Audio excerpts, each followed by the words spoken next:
زندگی کا میرے بھائی ایک اصول بنا لینا چاہیے، اور یہ اصول اللہ اس کے رسول صلی اللہ علیہ وسلم کی سیرت سے بھی پتہ چلتا ہے، قرآن سے بھی، حدیث سے بھی۔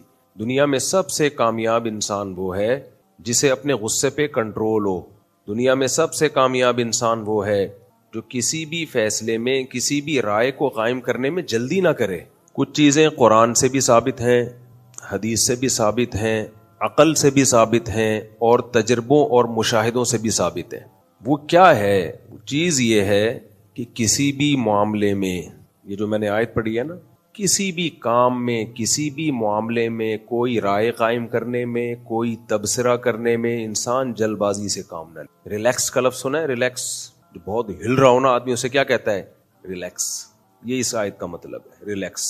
مسلمان ریلیکس ہوتا ہے، افراتفری نہیں مچاتا، جبکہ ہمارے بہت سارے کام افراتفری میں ہو رہے ہیں۔ بدگمانیاں 2 منٹ میں کرتے ہیں ہم، پگڑیاں 2 منٹ میں اچھالتے ہیں، الزام تراشیاں 2 منٹ میں، ادھر کی سنی اس کو برا بلا کہنا شروع کر دیا۔ اور یہ ہوتا کیوں ہے؟ یا تو ہمیں کسی سے بہت زیادہ عقیدت ہو جاتی ہے، یا کسی سے بہت زیادہ نفرت ہو جاتی ہے۔ جب نفرت ہو جاتی ہے تو اس کے خلاف کوئی بھی بات آئی بس اٹھا کے برا بلا کہنا شروع کر دیا۔ عقیدت ہو گئی تو کوئی بھی اس کے خلاف بات آئی تو ایک دم جذباتی ہو گئے کہ ہمارے بڑے کو ایسا کیوں کہہ رہے ہو۔ یہ جذباتی پن انسان میں آتا ہے غصے سے۔ دنیا میں سب سے کامیاب انسان وہ ہے جسے اپنے غصے پہ کنٹرول ہو۔ دنیا میں سب سے کامیاب انسان وہ ہے جو کسی بھی فیصلے میں، کسی بھی رائے کو قائم کرنے میں جلدی نہ کرے۔ نبی صلی اللہ علیہ وسلم کے پاس ایک صحابی آئے، عرض کیا کہ یا رسول اللہ، آپ مجھے نصیحت کیجئے۔ آپ صلی اللہ علیہ وسلم نے کیا فرمایا؟ لا تغضب، غصہ نہ کرو۔ پھر ان صحابی نے عرض کیا یا رسول اللہ اور کوئی نصیحت کیجئے۔ آپ نے پھر فرمایا لا تغضب، غصہ مت کرو۔ پھر ان صحابی نے فرمایا یا رسول اللہ نصیحت کیجئے۔ پھر آپ نے فرمایا لا تغضب، لا تغضب، لا تغضب، لا تغضب، ایک ہی نصیحت، غصہ مت کرو۔ فردد مرارا، بار بار ان الفاظ کو نبی صلی اللہ علیہ وسلم نے ریپیٹ کیا۔ ہمارے سیاسی حالات آپ دیکھ لیں، سیاسی لیڈر ایک دوسرے کے خلاف، اور ان کے جو فالوورز ہوتے ہیں کتنی جلدی جذباتی ہو جاتے ہیں، ایک دم فتوے لگانا شروع کر دیتے ہیں۔ گھروں میں کہیں لڑائی ہو جائے بھائیوں کی یا اور ریلیٹیوز کی، رشتہ داروں کی، ایک دم بات بات پہ تماشے بنانا شروع کر دیتے ہیں، 2 فٹ اچھلنا شروع کر دیتے ہیں، زبان کنٹرول سے باہر، گالیاں، بدتمیزیاں، نہ باپ کا فرق، نہ بہن کا فرق، نہ بھائی کا فرق۔ یہ جلد بازی کی وجہ سے انسان کی زبان بہت تیز چلتی ہے۔ نبی صلی اللہ علیہ وسلم نے ارشاد فرمایا جو مجھے 2 چیزوں کی ضمانت دے میں اس کو جنت کی ضمانت دیتا ہوں۔ فرمایا ایک شرمگاہ اور ایک زبان۔ ان السمع والبصر والفؤاد کل اولئک کان عنہ مسئولا۔ ہمارے جسم کے جتنے بھی اعضاء ہیں، اللہ کہتے ہیں کہ ان کے بارے میں تم سے سوال ہوگا۔ منہ سے نہیں، یہ نہیں کہ منہ سے نکل گیا، نکل گیا تو بھائی معذرت کر لو۔ یا بنی آدم کلکم خطاؤون وخیر الخطائین التوابون، تم سب غلطی کرنے والے ہو، اور بہترین غلطی کرنے والے کون ہیں؟ جو توبہ کر لے۔ نہ توبہ ہوتی ہے، غلطیوں پہ غلطیاں ہو رہی ہیں۔ تو ہمیشہ اچھا، جو آدمی جلد بازی جس کی طبیعت میں ہوتی ہے وہ ڈپریشن میں بہت رہتا ہے ہر وقت، کیونکہ وہ منفی سوچنا شروع کر دیتا ہے، الٹا ہر چیز میں کیا سوچتا ہے وہ؟ الٹا، ہر چیز غلط ہو رہی ہے، ہر چیز الٹی چل رہی ہے، سب لوگ غلط ہیں، سب یہودی ایجنٹ ہیں، سب اسٹیبلشمنٹ کے ایجنٹ ہیں، سب انڈیا کے ایجنٹ ہیں، سب پاگل ہیں، سب کا دماغ خراب ہو گیا، سارے ڈاکٹر بولو غلط ہیں، سارے حکیم 2 نمبر ہیں، سارے سیاستدان بے غیرت ہیں۔ 2 نمبر کا لفظ تھوڑا ہلکا تھا، یعنی ہے نہیں حالانکہ، تو کیونکہ میں بھی جذباتی ہوں نا، میں بھی اسی سوسائٹی میں پیدا ہوا ہوں نا، تو میں تو اس لیے کہہ رہا ہوں میں جو باتیں کرتا ہوں تاکہ میری بھی اصلاح ہو نا۔ وہ 2 نمبر لفظ ہلکا بہت لگ رہا تھا اصل میں، تو سارے ایسے ہی ہیں، سارے یوں، میں صحیح ہوں، بس میں صحیح ہوں۔ مولانا شرف علی تھانوی رحمہ اللہ تعالیٰ کہا کرتے تھے کہ جو یہ کہہ رہا ہوں نا یہ بھی غلط ہے، یہ بھی غلط ہے، یہ بھی غلط ہے، تو وہ خود غلط ہوتا ہے۔ اصل میں سب کچھ غلط نہیں ہوتا بھائی۔ آج کل ایک ٹرینڈ چلا ہوا ہے اپنے ملک کا نیگیٹو پہلو دکھانے کا، بہت زیادہ چل گیا، یہ پہلے اتنا نہیں تھا۔ جو دنیا میں کہیں جاتا ہے نا، اگر روڈ اچھے بنے ہوئے ہیں، کتنے اچھے روڈ، ایک ہمارے ہیں، ابھی یہ کہنے کی کیا ضرورت ہے ہمارے ہیں، چھوڑ دو، یہ بولو بہت اچھے روڈ ہیں۔ میں تو اگر روڈوں کی برائی کرتا ہوں نا، اس کو بھی پازیٹو میں لے جاتا ہوں۔ دیکھو کراچی کے روڈ، کراچی میں قبض کی بیماری عام ہے یا نہیں ہے؟ بتاؤ، اگر یہ صحیح روڈ ہوتے تو قبض ختم ہوتا؟ بولو کتنا بڑا اللہ کا فضل ہو گیا یار. بائک پہ جا رہے ہو تو دوڑ کر کے بائک گرتی ہے, 3 دن کا قبض ٹوٹتا ہے. نہیں وہ تو ویسے کون سا بنا رہے ہیں, یہ کہہ رہے یہ بیان سن کے اب تو حکومت اور بھی نہیں بنائے گی, تو ویسے کون سا بنا رہی ہے حکومت. تو ٹینشن میں مت جاؤ یار. ٹھیک ہے روڈ ٹوٹنا ٹینشن ہے, اتنی بڑی نہیں ہے جتنی مسلط کر لی ہے. کام پھر بھی ہو رہے ہیں, گدے گھوڑوں پہ بھی ہو جاتے ہیں کام. جو جس کا کام ہے اس کو کرنے دو نا. ایک صاحب میرے پاس آئے اور کہنے لگے کہ یار یہ فوج ہر چیز میں کیوں گھسی ہوئی ہے, الیکشن میں فوج جس کو چاہتی ہے جتاتی ہے, اور یہ کیا ہے یوں بہت زیادہ. میں نے کہا میرے مشورے سے نہیں گھسی ہوئی تو میں کیوں ٹینشن لوں بھائی, کیا خیال ہے بھائی, میرا کوئی لینا دینا نہیں ہے فوج اور کچھ نہیں تو یہ ٹینشن لے کے بیٹھ جاؤ. میں نے کہا یہ ٹینشن سیاستدانوں کو ہونی چاہیے, سیاستدانوں کو ہونی چاہیے, جو ہمارے سیاسی لیڈرز ہیں ان کو یہ ٹینشن ہونی چاہیے. کیا خیال ہے, کیونکہ کسی نے جیتنا ہوتا ہے, جتوا کسی اور کو دیا جاتا ہے, یہ ان کی ٹینشن ہے. اب آپ کہو گے بھائی جب ان کی ٹینشن ہے تو جب وہ میرے پاس آئیں گے تو پھر میں ان کو کیا کہوں گا. سوال پیدا ہوتا ہے. کوئی سیاستدان آ جائے, مسلم لیگ کا ہو یا پیپلز پارٹی یا کسی بھی جماعت کا ہو, اور میرے پاس آ کے کہے کہ یار مفتی صاحب یہ تو فوج جس کو چاہتی ہے جتواتی ہے, تو یہ کیا ہو رہا ہے ہمارے ساتھ, یہ فوج مداخلت کیوں کر رہی ہے. تو میرے پاس ان کی ٹینشن ختم کرنے کا بھی جواب ہے کہ آپ کی باری میں بھی فوج نہیں جتوایا تھا آپ کو, یہ اس وقت کہتے آپ. سمجھ میں آ رہی ہے بات. جب آپ آئے تھے تو کون سا عوامی طاقت سے آئے تھے, آپ کے پیچھے بھی کیا تھی, اسٹیبلشمنٹ تھی. تو یہ سیاستدان خود ہی فوج کی انوالومنٹ کو انہوں نے رکھا ہوا ہے, ہم کو بیوقوف بنا رہے ہیں سب مل کے کہ ہم ڈپریشن لیں. ہمارے پاس کھڈوں کی ٹینشن, گٹر کے ڈھکنوں کی ٹینشنیں بہت ہیں, ہمیں مزید ٹینشن لینے کی ضرورت.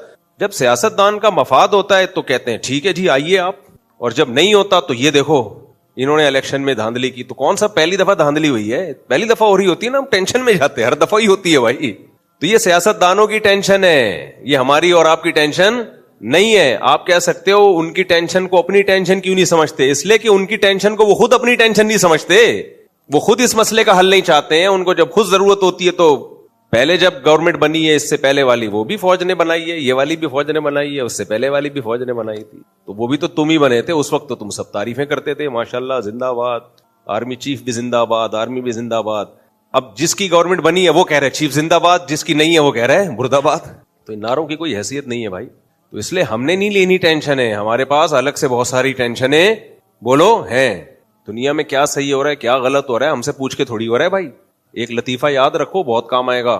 ایک موٹے آدمی کا انتقال ہو گیا, اب کندھا کون دے, اتنا بھاری بھرکم تھا وہ. تو بچے جنازہ اٹھا رہے ہیں, کوئی مدد ہی نہیں کر رہا. بچوں نے کہا اٹھاؤ, لوگ کہہ رہے ہیں ہم نے تھوڑی مارا ہے. کیا خیال ہے بھائی, ہم نے مارا ہوتا تو ہم اٹھاتے ہیں, اتنا بھاری کون اٹھائے گا. تو یہ جو میں باتیں کہہ رہا ہوں قسم اٹھا کے کہہ سکتا ہوں, اپنے لیے بھی کہہ رہا ہوں. اب میں خود بھی بعض دفعہ جذبات میں آ جاتا ہوں اور ڈپریشن میں جانے لگتا ہوں, ٹینشن میں جانے لگتا ہوں. پھر میں یہی سوچ کے بھائی میرا مسئلہ نہیں ہے یار. تو زندگی کا میرے بھائی ایک اصول بنا لینا چاہیے, اور یہ اصول اللہ اس کے رسول صلی اللہ علیہ وسلم کی سیرت سے بھی پتہ چلتا ہے, قرآن سے بھی حدیث سے بھی. ایک تو اپنے سیاسی لیڈروں میں کی باتوں میں آ کے نا کسی کے خلاف انگلی نہ اٹھایا کرو, چاہے آپ کو اپنے سیاسی لیڈر سے کتنی ہی عقیدت کیوں نہ ہو. سیاست کا میدان بالکل ایک الگ ہے, اس میں جھوٹ بولنا پڑتا ہے, یہ ان کی مجبوری ہے. اس میں دوسرے پہ غلط الزامات ڈالنے پڑتے ہیں, ان کی مجبوری ہے. ہمارا کیا ہے بھائی, ہمیں جو زیادہ بہتر لگ رہا ہے ہم اس کو پروموٹ کریں, بس ختم. تو اتنی ٹینشن ہے, اتنی ٹینشن ہے. یہ جمعے کے بیان میں میرا ٹاپک نہیں ہے, میں تو صرف اس بات کا کہہ رہا ہوں کہ جب بھی کوئی تجزیہ کرو بھائی ٹھنڈے مزاج سے, دونوں طرف کی بات سن کے جذبات میں مت آؤ کہ ہم دیکھتے ہیں کس کی تقریر پاورفل, یعنی آواز میں گرج کس کی زیادہ ہے, چیخ کون زیادہ رہا ہے. جو تسلی سے بات کر رہے ہیں لوگ سمجھتے ہیں ڈر گیا یہ مظلوم ہے, حالانکہ وہ تسلی سے بات, وہ مظلوم نہیں ہے تبھی تو آرام سے بات کر رہے ہیں وہ. اور یہ ہر جگہ ہے, صرف ایک جگہ نہیں ہے, ہر جگہ یہ چل رہا ہے. برباد ہو رہی ہے سوسائٹی. مذہبی اسکالرز میں بھی یہی چل رہا ہے, یوٹیوب پہ دیکھ لو آپ. تسلی سے کوئی کسی کی بات سننے کے لیے تیار نہیں ہے, کوئی کسی کا دعویٰ سننے کے لیے تیار نہیں ہے کہ کیا رہا ہے. وہ ایک دم بوچھاڑ شروع کر دیتے ہیں. یہ نہیں کہ جو صاحب واقعہ ہے اس سے فون کر کے پوچھ لیں, یا اس کو ایک اعتدال سے کلپ ریکارڈ کروا دیں, بھائی آپ کی کیا مراد تھی, آپ ذرا ہمیں ایکسپلینیشن کا موقع دیں. لوگ کہتے ہیں ظالم کے خلاف آواز تو اٹھاؤ. بھائی ظالم کے خلاف مظلوم آواز اٹھائے, اور مظلوم آواز اٹھائے اس وقت جب دوسرے پہ ظلم ہو رہا تھا. اب آپ پہ ظلم ہو رہا ہے, آپ آواز اٹھا رہے ہو, تو ہم کہیں گے جب اس پہ ہو رہا تھا اس وقت آپ نے کیوں نہیں اٹھائی. تو سبھی جب ملے ہوئے ہیں مظلومین تو ہمیں کیا ٹینشن فری زندگی بھائی. ہمارے لیے بہت ساری اور ٹینشن ہے, اتنے بچے ہو گئے ماشاءاللہ, اللہ ارے بیگم خرچے مرچے بہت بڑی ٹینشن ہے. مفتی توحید صاحب کا ایک نظریہ ہے کہ بھائی جو چیز ریاست کو کمزور کرے گی ہم نے اس کو سپورٹ نہیں کرنا, چاہے وہ اگر فوج کا نقصان ہو رہا ہے اور اس سے ریاست کو خطرہ ہے تو پھر فوج کو فیور کرنا ہے. وہ شخصیتوں کو نہیں دیکھتے, وہ کہتے ہیں بھائی فوج ایک ایسا ادارہ ہے کہ اس کی ریپوٹیشن اگر خراب ہو گئی, چاہے اس کی غلطیوں سے ہوئی ہو یا کسی اور کی غلطیوں سے, بیڑا ہمارا غرق ہونا ہے. صحیح ہے نا, بیڑا کس کا غرق ہونا ہے. تو خیر میرے بھائی بہت تسلی سے کسی کی بھی بات کو سنا کرو, تجزیہ کیا کرو. گھریلو جھگڑوں میں بھی ہم بہت جلدی جذباتی ہو جاتے ہیں. قرآن کے الفاظ ہیں, دیکھو سورہ حجرات میں اللہ کا ارشاد ہے, نبی صلی اللہ علیہ وسلم نے ایک صحابی کو بھیجا زکوٰۃ لینے کے لیے کسی قوم کے پاس. صحابی رسول گئے زکوٰۃ کی کلیکشن کے لیے. اب جب زکوٰۃ لینے کے لیے گئے ہیں تو ان صحابی کی نا پہلے اس قوم سے دشمنی تھی اسلام لانے سے پہلے. تو جب وہ گئے ہیں تو وہ سب نکل آئے استقبال کے لیے کہ مسلمان آ رہے ہیں, ہم بھی مسلمان ہیں, تو استقبال کے لیے. اب جب وہ استقبال کے لیے نکلے ہیں نا تو یہ سمجھے کہ اتنا بڑا کراؤڈ دیکھ کے سمجھے لڑنے کے لیے نکلے ہیں. لڑنے کے لیے نکلے, انہوں نے اسلام قبول ہی نہیں کیا ہے. جا کے نبی صلی اللہ علیہ وسلم کو بتایا کہ بھئی ان پہ تو فوراً چڑھائی کرنی چاہیے. آپ صلی اللہ علیہ وسلم نے تحمل سے کام لیا, تفتیش کے لیے بھیجے بندے کہ جا کے پہلے ریسرچ کرو, تحقیق کرو. وہ تحقیق کر کے آیا, بولا بھائی ایسا کچھ بھی نہیں ہے, وہ استقبال کے لیے نکلے تھے. قرآن کی آیتیں نازل ہوئیں کہ ان جاءکم فاسق بنبأ فتبینوا, جب کوئی فاسق خبر لے کر آئے تو تحقیق کر لو. بعض لوگ کہتے ہیں شیعہ لوگ کہ دیکھو یہ صحابی کو فاسق قرآن نے خود کہا ہے. خوب اچھی طرح اس کا جواب سمجھیں. قرآن کو سمجھنے کے لیے دیکھو, جب ہم کسی کی بات کو کا مطلب سمجھتے ہیں تو اس کے ساتھ رہتے ہیں تو اس کی باتوں کا مطلب ہمیں سمجھ میں آتا ہے کہ بھئی یہ جب یہ جملہ کہتا ہے تو اس کا کیا مطلب ہوتا ہے. یہ جیسے مولانا فضل الرحمان صاحب نے کہا نا کوٹھے کو مدرسہ کہنا, تو انہوں نے پھر ان کے جو شاگرد ہیں انہوں نے خود اس کی کہا بھی کوٹھا ان کی زبان میں کمرے کو بھی کہتے ہیں. ٹھیک ہے, صحیح ہے, اگر یہ تعویل ہے تو ٹھیک ہے, مان لیتے ہیں ہم اس کو. ہمیں کیا ضرورت ہے کسی کی بات کو منفی ہی لے کے جائیں ہم. تو کسی کی جو اب قرآن کا جو پڑھتے رہتے ہیں نا, وہ قرآن کے مضامین کو سمجھتے ہیں کہ اللہ کی کا منشا کیا ہے. قرآن کی عادت یہ ہے کہ جب کسی شخص سے کسی کام میں غلطی ہو تو اس فیلڈ میں قرآن اس کو فاسق قرار دے رہا ہوتا ہے. اس کا مطلب اصطلاحی فسق نہیں ہوتا. مثال کے طور پر قابیل نے جب حابیل کو قتل کرنے کا ارادہ کیا, دونوں نے قربانی پیش کی, تو حابیل کی قربانی قبول ہو گئی, قابیل کی قربانی رد ہو گئی.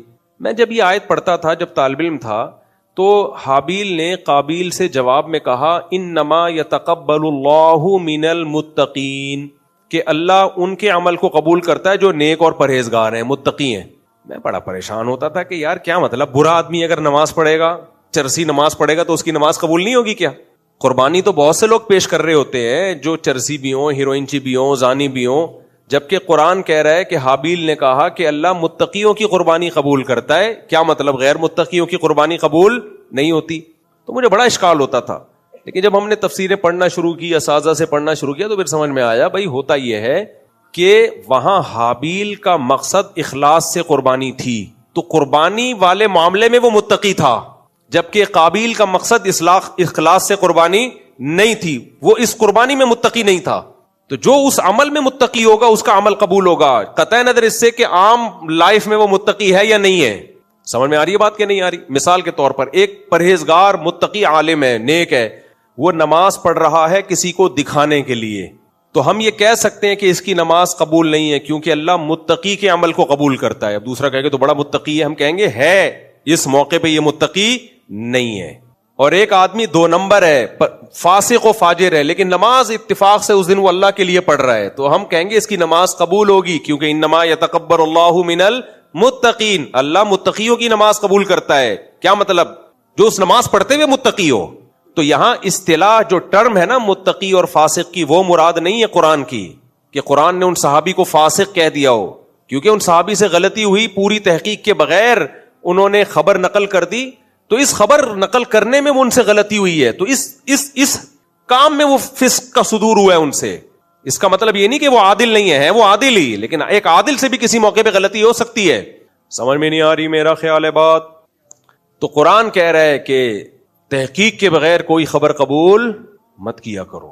آج ہماری باس, اب جب نبی صلی اللہ علیہ وسلم نے تحقیق کے لیے بھیجا, بتا چلے تو مسلمان ہیں, کتنا زبردست نقصان ہو جاتا ان کو. پوری فوج آ رہی ہوتی لڑنے کے لیے, کون تفتیش کرتا؟ پھر فَتُصْبِحُوا عَلَىٰ مَا فَعَلْتُمْ نَادِمِينَ. اللہ نے فرمایا اگر نبی اس تحقیق کو لے لیتے اور حملہ کر دیتے تو تمہیں ندامت ہوتی اس پہ کہ ہم نے اپنے ہی مسلمانوں کو کتنوں کو قتل، کیونکہ جنگ میں پھر نہیں دیکھا جاتا، تحقیق کا موقع نہیں ملتا، پھر تو جس نے پہلے فائر کیا وہ جیتتا ہے.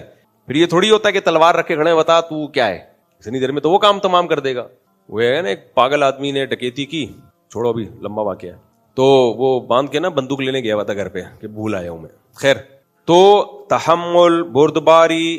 نبی صلی اللہ علیہ وسلم نے ایک صحابی سے فرمایا ان فیک خصلتین یحبہم اللہ ورسولہ، تمہارے اندر دو خوبیاں ایسی ہیں جو اللہ اس کے رسول ان خوبیوں کو پسند کرتے ہیں.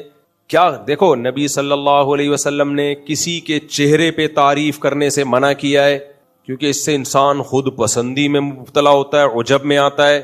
وہ سمجھتا ہے ہم چما دیگرے نیس، ہم جیسا دنیا میں کوئی بھی نہیں. ہم میں سے ہر شخص یہ سمجھتا ہے مجھ سے ایسا دنیا میں کوئی بھی نہیں ہے. جی ہاں، تعریف کرنے سے نبی صلی اللہ علیہ وسلم نے منع کیا ہے، لیکن اس کے باوجود آپ صلی اللہ علیہ وسلم نے اچھا پہلے میں وہ بات مکمل کر دوں. پاکستان والی باہر ملکوں میں جا رہے ہوتے ہیں وہ لوگ، یہ اتنا اچھا روڈ ہمارا اتنا گندا. بھائی کچھ چیزیں ہمارے یہاں بہت اچھی ہیں، ان کے ہاں اچھی نہیں ہے، تو وہ بھی ساتھ ساتھ لایا کرو. پھر اتنا گندا ملک نہیں ہے ہمارا، اتنا ہر چیز میں نہیں خراب ہے. اتنے لوگ زندہ کیسے ہیں؟ لوگ کہتے ہیں ہائے ہائے بھوک سے مر رہے ہیں، لیکن بہت سارے ملکوں میں مر رہے ہیں. ابھی افریقہ کے بعض ملکوں سے میں ہو کر آیا ہوں، ایسے کرپٹ حکمران ہیں، آپ اپنے حکمرانوں کو بولو گے زندہ آباد بھائی، سمجھ رہے ہو؟ بولو السلام علیکم سر. گولڈ نکل رہا ہے ان ملکوں سے، کاپر، مٹی کھودو کاپر نکل رہا ہے، لیکن کھانے کو روٹی نہیں ہے. لاکھوں کروڑوں کی تو آبادی ان ملکوں میں نہیں ہے اتنی. ان لاکھوں کو سنبھالنا تو بہت آسان ہے نا. بکے ہوئے ہیں، کسی کو برطانیہ نے خریدا ہوا ہے، کسی کو امریکہ نے خریدا ہوا ہے، کسی کو فرانس نے خریدا ہوا ہے. روٹی نہیں ہے، پتے ابال کے کھا رہے ہیں. میں بھی افریقہ کے، میں نام نہیں لوں گا، وہ پھر ملک بولتے ہیں کیا کر رہے ہیں ہمارے بارے میں. وہ اپنی برائی پسند نہیں کرتے اور ہم جا کے برائیاں بیان کر رہے ہوتے ہیں، فخر کرتے ہیں. وہ اتنے کرپٹ حکمران ہو کے بھی کہتے ہیں ہمارے ملک میں آئے اچھا امیج، ہمارے ملک میں آئے بتایا کرو ان کا وزیر اعظم بہت گورا چٹا تھا، حالانکہ اندھیرے میں نظر ہی نہیں آ رہا تھا.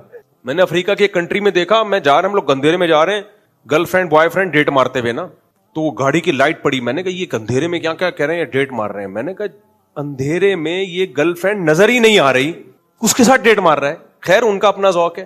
نہ بوائے فرینڈ اندھیرے میں نظر آ رہا ہے، نہ گرل فرینڈ اندھیرے میں نظر آ رہی. تو 3 ملکوں نے ان کو غلام بنایا ہوا ہے. کیا کچھ نکل رہا ہے وہاں سے خزانوں کے. پھر ہمیں لگتا ہے یار ہمارے والے بھی ہیں، میں یہ نہیں کہہ رہا بھائی، لیکن یار اتنے نہیں ہیں یار. تو ان سے تھوڑا سا کیا ہے، کم ہے. تھوڑی اپنی بھی چلا رہے ہوتے ہیں. ہماری فوج بھی امریکہ کی سنتی ہے، لیکن کچھ سناتی بھی ہے. افغانستان میں سنا نہیں ہے، سنایا ہے.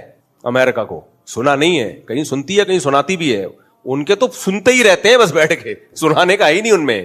اور ہمارے سیاسی لیڈر بھی کبھی سنتے بھی ہیں تو کبھی سناتے بھی ہیں. سیاسی لیڈر بھی سارے ایسے نہیں ہیں کہ بالکل ہی ان کے، چند ایک کو چھوڑ کر، چند ایک تو ہیں بالکل ہی ماشاءاللہ، اللہ ان کو بہت نوازا ہے. خیر، تو ہر وقت منفی مت سوچو بھائی. اپنے بارے میں منفی سوچ کے نا خود ہی گھٹ کے مر کے ختم ہو جاؤ گے. اتنا نہیں ہے. اور آپ جن ملکوں کی بات کرتے ہو نا، یورپ کا فلاں کنٹری، ذرا ان ملک، بعض، سارے ملک نہیں، بعض ملک ایسے ہیں وہاں لوگ بیزار آئے ہوئے ہیں ان سے، کہتے ہیں موقع ملے بھاگے یہاں سے. ہم اتنی کھڈیاں بنی ہوئی ہیں جن میں رہ رہے ہیں. میں بعض ترقی یافتہ ملکوں میں گیا ہوں، دیکھ کے رونا آتا ہے یار. تمہارے پاس تو اسپیس ہی نہیں ہے.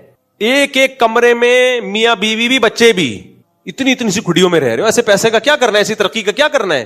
مرغیاں کب کہاں پالو گے تم؟ بچے نہیں پال سکتے تم.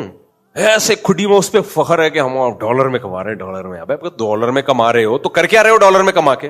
میں نے امریکہ میں، امریکہ تو پھر بھی ان ملکوں سے بہت بہتر ہے، اس میں تھوڑی اسپیس زیادہ ہے، بڑا کنٹری ہے، لوگ بڑی جگہوں پہ جا کے رہ لیتے ہیں. لیکن بعض کنٹری تو بہت ہی حالت خراب ہوئی بھی ہے ان کی، نام ہے بس. اور امریکہ میں بھی بہت پیسہ ہو تو ہے. آپ وہاں کے ڈالر کو دیکھتے ہو. ہم نے ناشتہ کیا نیو یارک کے ایک ہوٹل میں، میں تو دیسی ہوٹل میں جاتا تھا ناشتے کے لیے. پراٹھا اور چنے منگوائے ہم نے. بل جو بنا ہے نا، میں نے کہا اس میں ہم 100 آدمیوں کی دعوت کر لیتے. تو تم اس پہ خوش ہو ہم ڈالر میں کما رہے ہیں، کمبختو کھا بھی تو کس میں رہے ہو. میں مسقط میں تو بہت ملک جا چکا ہوں، اور اب تو میں ایسے ٹاپ رہا ہوں. مجھے تو بعض لوگوں کی بددعائیں لگی ہیں الٹی ہو کے.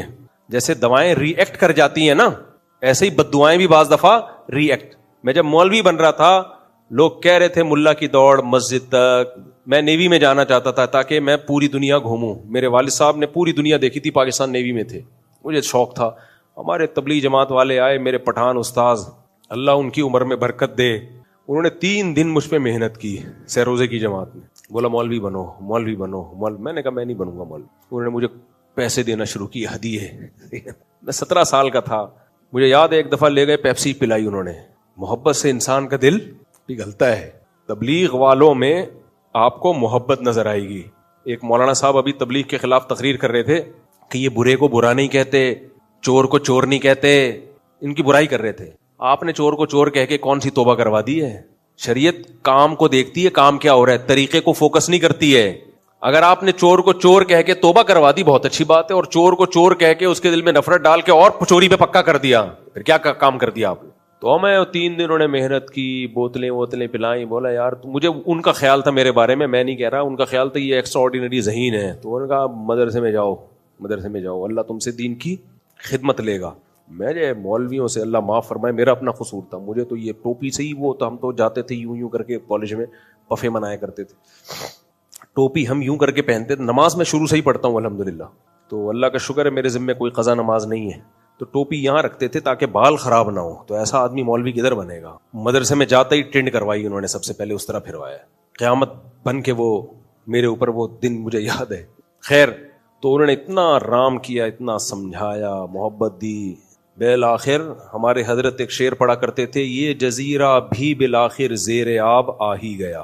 اور جب میں مدرسے گیا ہوں 2 سال بہت ٹینشن میں گزارے ہیں، چھپ چھپ کے روتا تھا میں، کیونکہ کالج کی زندگی اور مدرسہ بھی مفتی رشید احمد صاحب کا، وہ بہت ان کے یہاں سختی تھی. تو وہ اتنی سی جگہ پہ وہ ساری دوستیاں ختم، جو گولے گنڈے اور یوں کر کے بال بنانا اور اسٹائل مسٹائل، جو ہمارے کیا اسٹائل تھے، اللہ معاف فرمائے، استغفر اللہ. کسی برائی میں نہیں گئے الحمدللہ، کوئی لڑکیوں کا پیچھا، یہ غیر اخلاقی کاموں میں نہیں گئے ہم، اللہ نے بچایا، ہمارا اپنا کمال نہیں ہے. باقی سارے تو لیکن وہ جب آئے ہیں تو بالکل، لیکن ہم نے بس اللہ نے ایسی ہمت دی. میں نے کہا بھائی اب میری قبر بنے گی تو یہاں بنے گی.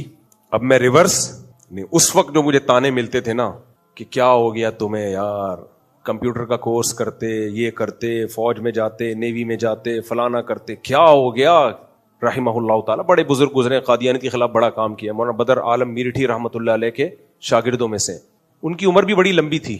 تو ایک دفعہ ہم نے پوچھا حضرت ماشاءاللہ آپ کی عمر بھی ہے اتنی، کہتے ہیں میری عمر لمبی صرف قادیانیوں کی بد دعاؤں کی وجہ سے ہے. بڑے خوش مزاج آدمی تھے.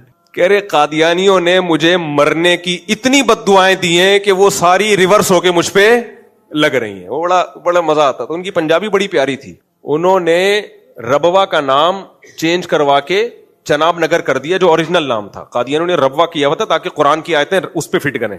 تو جب وہ آئے ہمارے حضرت سے ملنے کے لیے، مفتی رشید احمد صاحب رحمہ اللہ تعالیٰ سے، کہنے لگے آپ کو پتہ ہے کہ ربوہ کا نام تبدیل کر دیا؟ میں نے کہا نہیں پتا. کہتے ادھر مٹھیائیاں بٹ رہی ہیں. مٹھائی کو کہہ رہے تھے مٹھیائی. حضرت بہت بڑے عالم تھے، آپ لوگ کو پتہ ہی کوئی نہیں. ادھر مٹھیائیاں بٹ رہی، بار بار اس جملے کو ریپیٹ کر رہے تھے، ادھر مٹھیائیاں بٹ رہی ہیں، آپ لوگ کو پتہ ہی. مجھے پہلے سمجھ میں مٹھیائی کیا ہوتی ہے، ہم تو پنجاب میں رہے نہیں نا زیادہ. ادھر مٹھیائیاں بٹ رہی ہیں، آپ لوگ کو پتہ ہی کوئی نہیں. تو وہ لفظ مجھے یاد رہ گیا. جب بھی مٹھائی سامنے آتی ہے مجھے ان کا وہ کہ ادھر مٹھیائیاں بٹ رہی ہیں اور آپ لوگ کو پتہ ہی کوئی نہیں. تو بات کیا چل رہی تھی یار، ختم کریں، ٹائم بھی پورا ہو گیا. بہت زیادہ کلابازیاں کھا رہا ہوں آج میں بیان میں. جی بھائی، ہاں وہ میں حدیث پوری کروں تو میں پاکستان کا نا کچھ مثبت پہلو بھی دکھا دیا کرو جا کے. بہت ساری چیزیں ہمارے یہاں بہت اچھی بھی ہیں، محبتیں ہیں لوگوں میں. خدا کی قسم جو چیریٹی ہمارے یہاں سے ہوتی ہے نا، ٹھیک ہے حکمرانوں میں 2 نمبری ہوگی، عوام بہت زرخیز ہے، زمین بڑی زرخیز ہے، پھلوں کے ذائقے. ابھی میں گیا ہوں افریقہ کا آم بہت میٹھا تھا، بہت اچھا تھا. بے شک جب اپنے گھر میں آئے ہو دروازہ کھولتے کینو مالٹوں کی خوشبو، یہ خوشبو آپ کو وہاں نہیں ملے گی. اللہ میاں نے بہت کچھ رکھا ہے ہماری زمین میں. کوئی جیب میں کینو لے کے بیٹھا ہوا ہوگا نا، ایک ممبر تک خوشبو آ رہی ہوگی اس کی. یہ خوشبو دنیا کے پھلوں میں نہیں ہے. امرود گھر میں رکھا ہوتا ہے، باہر خوشبو آ رہی ہوتی ہے.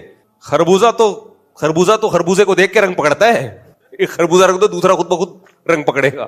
تو بہت کچھ اللہ نے ہمیں دیا ہے بھائی، ایسا ہی نہیں ہے. اسلام کے نام پہ بنا ہے یہ ملک، اس کا آئین اسلامی ہے، امپلیمنٹ نہیں ہے. ہماری غلطی ہے، وہ ہم نے کوشش ہی نہیں کی ہے، لیکن آئین ہمارا اسلامی ہے. یہ بہت بڑی بات ہے کہ قرآن و سنت کے منافی کوئی قانون نہیں بنے گا. وہ ہماری کوتاہی ہے، حکمرانوں کی بھی، عوام کی بھی ہے، اس میں ہماری تنظیموں کی بھی ہے کہ لیگل وے میں کام کرنے کی کوشش نہیں. جب کوئی اٹھتا ہے خلافت کے نعرے لگانا شروع کر دیتا ہے. بھائی لیگل وے میں بہت کچھ ہو سکتا ہے، اور لیبیا میں دیکھو نا حکومت کا پلٹا کیا, کیا نتیجہ نکلا اس کا. تو ہم حکومت کے خلاف مسلح بغاوت کے خلاف ہیں, احتجاج اور دھرنوں کے خلاف نہیں ہیں ہم. آپ اپنا احتجاج ریکارڈ کروا سکتے ہو, ظالم کے سامنے حق بات کا ہو, چاہے حکومت ہو, چاہے آرمی چیف ہو, کوئی بھی ہو. بات یہ ہوتی ہے کہ اسلحے کی طاقت سے حکومت کا تختہ الٹنے کی جب کوشش کی جائے گی تو یہ ایک پاکستان ایک پھل کی طرح ہے جس کے نیچے ٹوکرا کوئی اور رکھ کے بیٹھا ہوا ہے, آپ پھل کاٹو گے کیش کوئی اور کرائے گا. لیبیا کی عوام نے وہاں کے حاکم کے خلاف جو حکومت کا تختہ الٹا ہے اس کو کیش امریکہ نے کرایا ہے. اور بنگلہ دیش پہ آپ قیاس نہیں کر سکتے, بنگلہ دیش میں پوری قوم ایک تھی, ہمارے یہاں پوری قوم ایک نہیں ہے, بہت سے بکے ہوئے ہیں, بہت بڑی تعداد ہے جو کسی اور کے لیے کام کر رہے ہیں, دبا کے ان کو پیسہ آ رہا ہے, آپ محنت کرو گے کیش وہ کرا لیں گے. یہاں تو ہم بلوچ, پٹھان, پنجابی, سرائکی, مہاجر میں بٹے ہوئے ہیں. بنگلہ دیش تو ایک بنگلہ دیشی ہے, اور انہوں نے کون سی مسلح بغاوت کی ہے؟ مسلح بغاوت تھوڑی کی ہے, وہ بم لے کے تھوڑی چڑھ گئے تھے وہ لوگ. تو احتجاج کرنے سے کون خلاف کرتا ہے؟ پی ڈی ایم نے حکومت گرائی پی ٹی آئی کی, پی ٹی آئی نے مسلم لیگ کی, اس سے کون منع کر رہا ہے آپ کو؟ لیگل وے میں جو بھی ہو ہمیں کوئی اعتراض نہیں ہے, ہم بات کر رہے ہیں بم لے کے چڑھ جانے کی, کیونکہ ایسے اینٹی اسٹیٹ ایلیمنٹس موجود ہیں جو مسلح بغاوتوں کی باتیں کر رہے ہیں. اس سے یہ ملک ان کے ہاتھ میں نہیں جائے گا, یہ ملک اسرائیل کی گود میں جا کے گرے گا, یہ ملک امریکہ کی گود میں جا کے گرے گا. آپ کہہ سکتے ہیں ابھی بھی تو گرا ہوا ہے, ایسا نہیں ہے. ابھی بھی گرا ہوا ہوتا تو امریکہ واٹ لگانے کی کوشش نہیں کر رہا ہوتا پاکستان کی, اس کو پتا ہے نہیں گرا ہوا. جو گرے ہوئے ہیں اس کو ہم کو کچھ بھی نہیں کہتے وہ لوگ. ملیشیا مکمل امریکہ کی پالیسیوں پہ چلتا ہے, کوئی اختلاف نہیں ہے, کوئی پھڈا نہیں ہے. آپ اگر آج اب سرنڈر کر دیں تو آپ کا ملک میں بھی امن ہو جائے گا. آپ نے سرنڈر نہیں کیا امریکہ کے حوالے اپنے آپ کو مکمل, اس لیے آپ کے ملک میں یہ سب کچھ ہو رہا ہے. آپ سرنڈر کر دیں تو ملیشیا سے آگے نکل جائے گا پاکستان. یہ جن ملکوں میں 100% اسلامی ملکوں میں امن ہے نا, یا تو گورنمنٹ بہت پاورفل ہے یا وہ انہوں نے سرنڈر کیا ہوا ہے. امریکہ کی ساری پالیسیاں انہوں نے لے لی ہیں, ہم لوگ لے نہیں رہے ہیں. تو اور کچھ باتیں ممبر پہ کرنے کی نہیں ہے, کبھی چھاؤں میں خوشبو لگا کے آئیں گے تو بتاؤں گا, وہ ممبر پہ نہیں بتائی جاتی ہیں. پاکستان میں اور بہت کچھ ہے جو آپ سمجھتے ہو کہ نہیں ہے, وہ ہے, پھر بھی سسٹم بھی ہے, وہ بھی میں فیور نہیں کر رہا حکومت کو. یا تو بس وہ حدیث سنا کے بعد ختم کرتا ہوں. نبی صلی اللہ علیہ وسلم نے صحابی سے فرمایا, تمہارے اندر 2 خصلتیں ایسی ہیں جو اللہ اور اس کے رسول کو بہت پسند ہیں. منہ پہ تعریف کرنے سے نبی نے منع کیا, لیکن پھر بھی تعریف کر رہے ہیں. اس کا مطلب وہ خوبیاں اتنی خاندانی تھیں کیا آپ صلی اللہ علیہ وسلم نے ارادہ کیا کہ ان کے چہرے پہ ان کی تعریف کی جائے, کیونکہ یہ خوبیاں ہی بہت زبردست ہیں. بعض اب ایسی خوبی ہوتی ہے انسان تعریف کیے بغیر رہتا نہیں ہے. فرمایا, ایک بردباری برداشت, اور ایک جلد بازی میں فیصلہ نہ کرنا. حلم کا مطلب غصہ جلدی نہیں آتا, سوچتے ہو, اور انات کا مطلب جلدی فیصلہ بھی نہیں کرتے, تمام پہلوؤں سے غور کرنے کے بعد فیصلہ کرتے ہو. لیڈر میں بھی یہی خاصیت ہوتی ہے. گھر کے سربراہ میں بھی یہ جو 3 طلاقیں دھڑ دھڑ دھڑ دھڑ نکالتے ہیں نا, یہ وہی لوگ ہیں جنہیں نہ غصے پہ کنٹرول ہے اور فیصلے بھی جلد بازی, پھر روتے پیٹتے ہیں. تو اللہ نے ایسے ہی لوگوں کو سزا دی ہے کہ اب یہ حلال نہیں ہے تمہارے لیے, کیونکہ اللہ کو جلد باز آدمی کو سربراہ بنانا ہی نہیں ہے گھر کا. اللہ عورت کو کہتے ہیں تو اس نے 3 طلاقیں دے دی نا, عورت تو رو رہی ہے میرے بچے, اللہ کہتے ہیں تجھے نہیں پتا کہ یہ 3 چاقو بھی مار دیتا جلد بازی میں, گولیاں بھی چلا سکتا تھا, اس کو کنٹرول نہیں ہے. جن کو کنٹرول ہوتا ہے بڑے بڑے پھڈے گھر میں ہوتے ہیں, ان کے منہ سے طلاقیں. آپ اپنے باپ دادا کو دیکھو نا, نکلی تھی طلاقیں کیا ان کے جھگڑے نہیں ہوتے تھے؟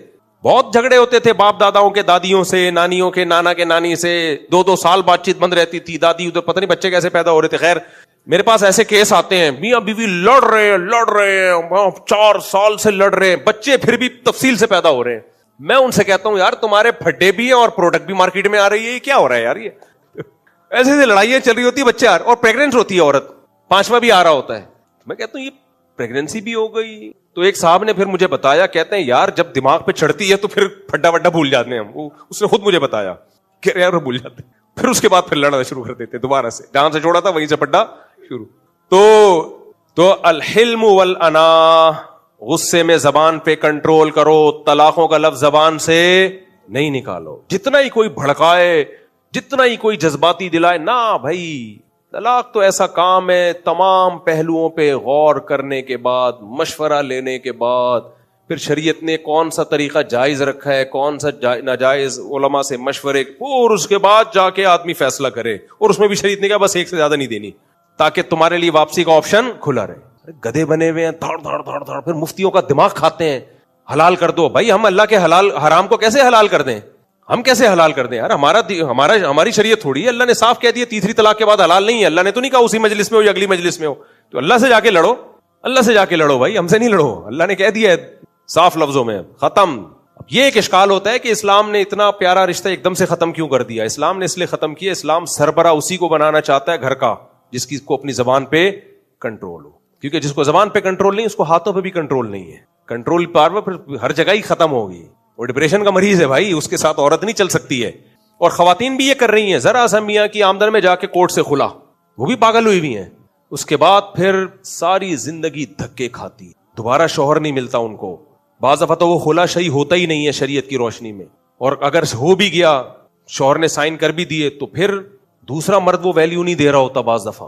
کیوں جلد بازی کرو بھائی, یہ دنیا جنت نہیں ہے, اس میں کمپرومائز کر کے زندگی. ہم میں سے ہر شخص چاہتا ہے پورے پیڑے کھاتا رہوں میں بیٹھ کے, سارے مزے دنیا میں ہی اڑا لوں. نا نا نا نا نا.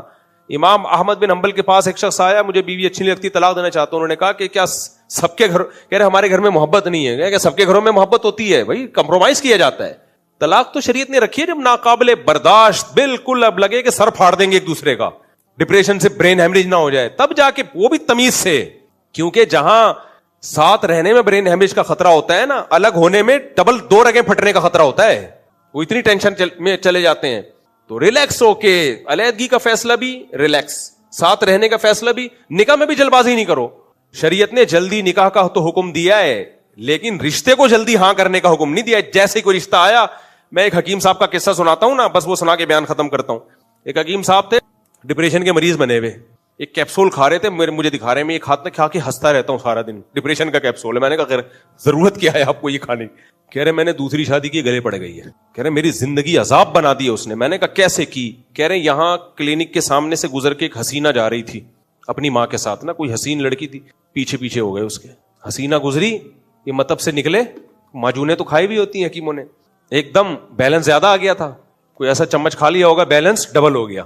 اب حسینہ جا رہی ہے اماں کے ساتھ اپنی, ان کی نظر پڑی, نکل لیے پیچھے جا کے اس کو روک لیا. وہ اماں سے پوچھا یہ وغیرہ, نہ خاندان دیکھ رہے ہو تم, نہ کچھ دیکھ رہے ہو کہ کون ہے کیا ہے, ڈھک کر کے شادی کی. اس نے جو حکیم صاحب کے سارے بیلنس ختم کر دیا اس نے.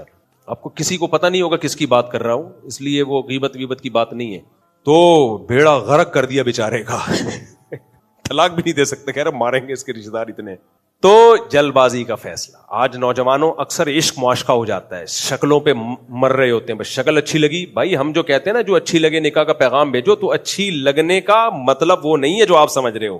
صرف شکل نہیں ہے, اچھی لگنے کا مطلب بہت, ما طاب لکم من النساء جو قرآن کہہ رہا ہے, جو تمہیں اچھی لگیں, اس کا مطلب جو کسی مسلک سے تمہیں مناسب لگیں.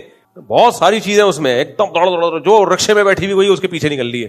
کتنے موبائل والوں کے پاس کوئی لڑکی بیلنس ڈلوانے آئی ہے اور اس بیلنس کے بعد ان کی شادی ہو گئی اس سے.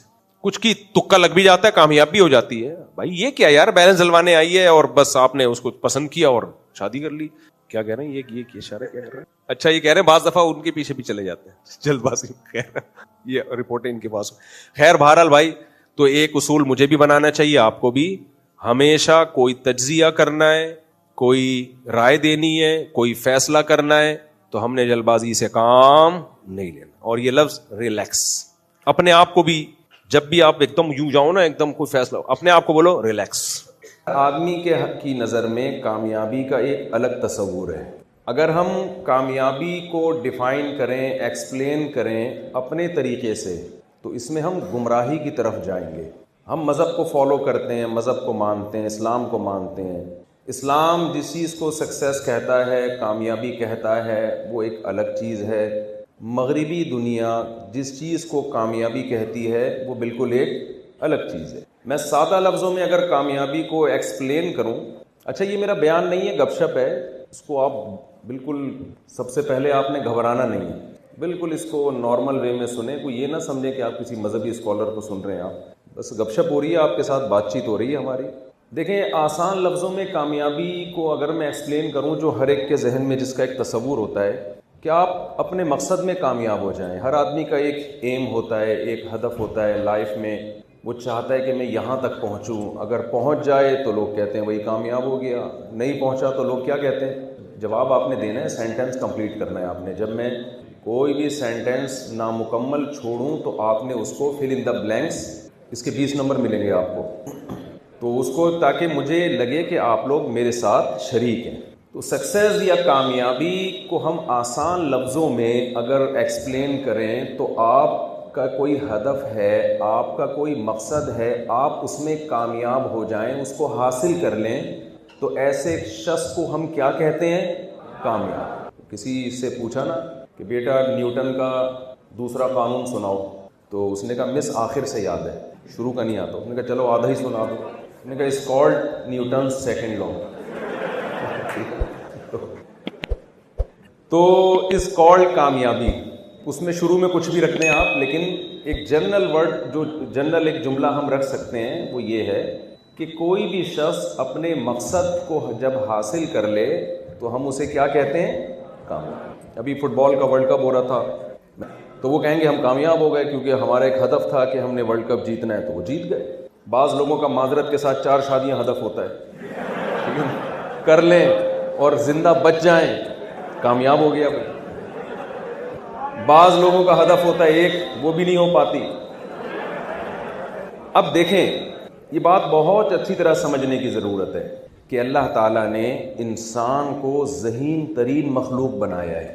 انسان سے زیادہ ذہین دنیا میں کوئی نہیں ہے، لیکن اس ذہانت کی وجہ سے انسان ایک غلط فہمی کا شکار ہو گیا ہے۔ وہ غلط فہمی یہ ہے، وہ یہ سمجھ بیٹھا ہے کہ میں چونکہ بہت ذہین ہوں لہذا اب مجھے کسی بھی معاملے میں گائیڈنس کی بالکل بھی ضرورت نہیں ہے، میں خود فیصلہ کروں گا کہ کس چیز کو ہدف بنایا جائے اور پھر اس کو حاصل کرنے کی کوشش کی جائے۔ تو مغربی دنیا سے یہی ہوا ہے ان کے ساتھ۔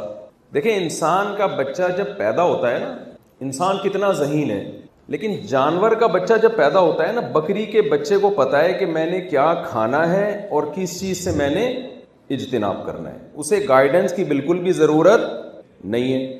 شیرنی کا جب بچہ پیدا ہوتا ہے، آپ اس کے سامنے کباب اور لڈو لا کے رکھیں، وہ منہ مارے گا اس میں؟ میرا خیال ہے یہاں یونیورسٹی میں شاید مارتے ہوں وہ شیر کے بچے، نہیں مارے گا تو آپ کہتے ہیں نا نہیں، وہ نہیں مارے گا منہ سے۔ لیکن انسان کے بچہ اگر آپ اس کے سامنے آگ کا انگارہ بھی لا کے رکھ دیں، وہ فوراً اٹھا کے اس کو منہ میں رکھنے کی کوشش کرے گا، حالانکہ وہ ذہین ہے لیکن پھر بھی غلطی کر رہا ہے۔ اور جانور کا بچہ بے وقوف ہے مگر وہ غلطی نہیں کر رہا۔ اس سے ہمیں یہ پتہ چلتا ہے کہ انسان ذہین ہونے کے باوجود نیچر پہ چلنے میں، نیچر کو فالو کرنے میں گائیڈنس کی اس کو ضرورت ہے۔ اگر اس کو گائیڈنس نہ ملے تو وہ اپنی نیچر سے ہٹ جائے گا۔ جانور کو جو قدرت نے اس کی نیچر بنائی ہے نا، تو قرآن بھی یہ دعویٰ کرتا ہے اور ہمیں نظر بھی آتا ہے، احسن کل شیء خلقہ ثم ہدی۔ جب فرعون نے موسیٰ علیہ السلام سے پوچھا کہ مر ربکم، رب کون ہے، تم جس خدا کی بات کرتے ہو اس کو ایکسپلین کرو، وہ کون ہے؟ تو موسیٰ علیہ السلام نے فرمایا کہ وہ ذات جس نے ہر چیز کو بہترین انداز سے پیدا کیا، پھر اس کو اس کی نیچر کے راستے پہ دھکا دے کے چلا دیا۔ اس کائنات میں 2 چیزیں آپ کو نظر آئیں گی، ایک مینجمنٹ، ایک تخلیق ہر چیز کی بڑی عمدہ انداز سے ہوئی ہے، اور دوسری مینجمنٹ۔ یہ دونوں کام مینیجر کے بغیر ممکن نہیں ہے۔ اب ایک بات خوب اچھی طرح سمجھیں کہ انسان 2 چیزوں کا نام ہے، ایک انسان کی روحانی زندگی ہے اور ایک انسان کی مادی زندگی ہے۔ اگر آپ انسان کی زندگی سے روحانیت کو الگ کر دیتے ہیں تو بہت معذرت کے ساتھ پھر انسان میں اور گدھے میں کوئی فرق بولیں نہیں ہے، کوئی فرق نہیں ہے، سوائے اس کے کہ انسان سوٹ ٹائی میں اور ذرا تمیز سے چل رہا ہوتا ہے، اس کے علاوہ کوئی فرق نہیں ہے۔ کیسے فرق نہیں ہے؟ یہ میں اپنے ٹاپک کو ہی سمجھانے کے لیے آپ کو یہ ساری ڈیٹیل بیان کر رہا ہوں۔ جو ٹاپک ہے نا، آپ سمجھیں گے شاید مفتی صاحب ٹاپک سے ہٹ گئے ہیں، وہ اسی کو سمجھانے کے لیے مجھے یہ مثالیں دینا ضروری ہے۔ دیکھیں، انسان کی نا 2 زندگی ہیں۔ جانور کو صرف مادی گائیڈنس چاہیے جو اللہ نے اس کو پہلے سے دے دی ہے۔ انسان کی 2 زندگیاں ہیں۔ انسان میں اخلاقی اعتبار سے اچھے بھی ہوتے ہیں اور برے بھی ہوتے ہیں۔ جانوروں میں اچھے اور برے کا وہ کانسیپٹ نہیں ہے جو انسانوں میں۔ مثال کے طور پر آپ اپنے کسی دوست کا تعارف کرواتے ہیں، یہ وسیم ہے میرا دوست ہے، نائس پرسن، یار بہت اچھا آدمی ہے، تو اس سے جو دماغ میں تصور آئے گا وہ کچھ اور آئے گا۔ فوراً دماغ میں آپ کے تصور آئے گا، یار لگتا ہے یہ ہمیشہ سچ بولتا ہے، یار لگتا ہے یہ اپنے والدین کا کہنا مانتا ہے، اپنے ٹیچروں کی عزت کرتا ہے، یونیورسٹی میں دل لگا کے پڑھ رہا ہے، آج تک کسی کو نظر اٹھا کے اس نے نہیں دیکھا، جب بھی دیکھتا ہے ٹکٹکی باندھ کے دیکھتا ہے، یعنی تھوڑی حیا ہے اس میں، اور جناب اور اس طرح کی صفات، نشہ نہیں کرتا. یہی نائس پرسن کا مطلب ہوتا ہے نا، جو وعدہ کرتا ہے اس کو پورا کرتا ہے. اس کا مطلب ہے کہ اس کا وزن اتنا ہے. بہت اچھا بکرا مطلب 2 دانت کا ہے، ابھی 4 دانت کا نہیں ہوا، 4 دانت کا نہیں ہوا، اور موٹا تازہ ہے. آپ اپنی بکری کی تعریف کرتے ہو، بہت اچھی بکری ہے، کیا مطلب بھائی دودھ زیادہ دیتی ہے. اچھی بھینس ہے، کیا مطلب وفادار ہے. اس سے ہمیں پتہ چلتا ہے بھائی یہ جو ہمارے ہاں جم میں لڑکے جاتے ہیں نا، آپ بھی بہت سارے لوگ آپ بہت سارے جم میں جاتے ہوگے، تو کچھ لوگوں کا تو ہدف یہ ہوتا ہے کہ ہم اپنی صحت کو مینٹین رکھیں، جم میں جاتے ہیں تھوڑا اچھے رہیں بس. اور کچھ کا ہدف ہی کیا ہوتا ہے کہ اتنے بڑے بڑے گولے بنا دیں کہ اسپیڈ بریکر نظر آئے نا وہ باڈی کو، تاکہ ہم مقابلوں میں شریک ہوں. ان سے میں یہ کہتا ہوں کہ میں لاسانی والوں کے کٹے دیکھے نا آپ نے، جو فارم ہاؤس میں ہوتے ہیں، بھائی انسان کی جو اچھائی ہے نا وہ اس کے ڈولے اور یہ جو اتنے بڑے بڑے اسپیڈ بریکر بن جاتے ہیں اس سے نہیں ہوتی. تو جم کو اتنا فوکس کرو جتنی آپ کی صحت کو مینٹین رکھنے کے لیے ضرورت ہے. اس کو زیادہ فوکس، اخلاق کو زیادہ فوکس کرو، ورنہ آپ میں اور لاسانی والوں کے کٹوں میں کوئی فرق نہیں رہے گا. وہ بھی کھلائی پلائی ہوتی ہے، ان کو بھی ٹیکے لگتے ہیں، وہ بھی اتنے بڑے دیو کی طرح بن جاتے ہیں. تو انسان کی پہچان اس سے تھوڑی ہے. تو انسان کی 2 زندگیاں ہیں، ایک جسمانی اور ایک روحانی. جانور کی صرف ایک زندگی ہے، وہ کیا ہے؟ جسمانی. روحانیت سے اس کا کوئی تعلق نہیں ہے.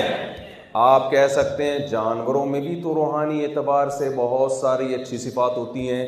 کتے وفادار ہوتے ہیں کہ نہیں ہوتے؟ شیر بہادر ہوتا ہے. بزدلی اچھی چیز ہے یا بہادری؟ شیر بہادر ہے. گیدڑ میں ایک برائی ہوتی ہے اخلاقی، وہ کیا ہے؟ بزدل. کیا خیال ہے بھائی؟